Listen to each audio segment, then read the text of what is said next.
সন্ধ্যাবেলা ঘুরতে বেরিয়ে দেখছি অনেক মহিলা সুন্দর সেজেগুজে মাথায় ফুলের তোড়া নিয়ে মন্দিরের দিকে যাচ্ছে। তো আমরাও মন্দিরের দিকে পেছন পেছন গেলাম আর গিয়ে দেখলাম মন্দিরের রাস্তাটা অনেক সুন্দর করে সাজানো। আমার তো আমাদের কালী পুজোর কথা মনে পড়ছে। এখানে আমি ওটাই বলছিলাম আর গিয়ে যথারীতি দেবী মূর্তি চিনতে পারলাম না যে কি পুজো হচ্ছিল। দেবী দর্শন করে আসার সময় দেখলাম কিছু কাকিমা মালা গাচ্ছেন পুজোর জন্য। এটা ছিল শনিবার সন্ধ্যাবেলার ভিডিও। আর তার পরের দিন ছিল রবিবার, আমাদের ছুটির দিন। তো সন্ধ্যাবেলা বেরিয়েছিলাম একটু বাজারে আর গিয়ে দেখলাম নার্সাপুরাতে তো রীতিমতো মেলা লেগে গেছে।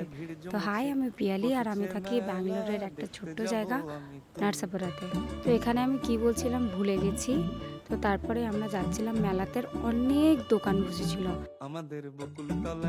দোকান তো অনেক ছিল, কিন্তু আমরা মেলার ভিড়ের মাঝে বাঙালি দোকান খুঁজে বেড়াচ্ছিলাম। আর এই খেলামাটিগুলো দেখলেই ছোটবেলার কথা মনে পড়ছিল। মেয়ে হয়েছে আর জুয়েলারি দোকানে ঢুকবো না, এটা তো হতেই পারে না। দিনটা রবিবার থাকায় মেলাতে প্রচুর প্রচুর ভিড় ছিল। মেলায় গিয়ে ঠেলা খাওয়ালির মতো কিছুটা অবস্থা। আর যখনই কোনো অনুষ্ঠান বা পূজা হয় ঠিক তার পরেই থাকে আমাদের মর্নিং শিফট।